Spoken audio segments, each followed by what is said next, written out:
Assis fermement sur la foi et la raison, partant du triptyque intellectuel, spirituel et éthique, à travers cet ouvrage de 178 pages, structuré en 18 chapitres, paru aux éditions LMI et préfacé par l'apôtre William Bassa, dans un style narratif efficace et une littérature engagée, l'auteur, l'apôtre Habib Gautran-Poity, plonge le lecteur dans une perception claire de la vraie notion du Père spirituel. À partir de cet ouvrage, que ceux qui vont le consulter comprendront la véritable pensée de Dieu au sujet du Père spirituel. Et j'espère que ça apportera beaucoup d'amélioration, de stabilité et d'équilibre dans les ministères, dans les églises et aussi même dans les cœurs des politiques. Parce que nous voyons dans la Bible que Joseph a été établi père pour Pharaon. Pharaon était une personnalité politique, mais ça ne lui a pas empêché d'avoir un père spirituel.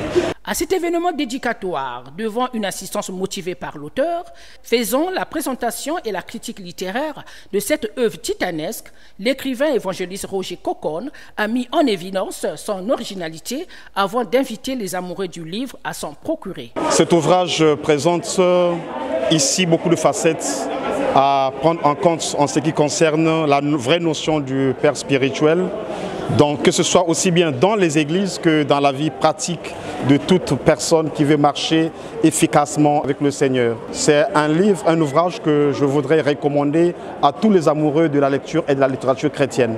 Apôtre de ministère, Habib Gautran-Poity est président fondateur de l'Église Centre de Rassemblement Chrétien, dont le siège est situé à Chimbamba, Pointe-Noire. Il est également responsable du ministère de guérison dénommé Mon jour de guérison, dont la nature est de sauver les âmes et les familles de la terre par l'évangile de foi en Jésus-Christ à travers des soirées de miracles et croisades d'évangélisation.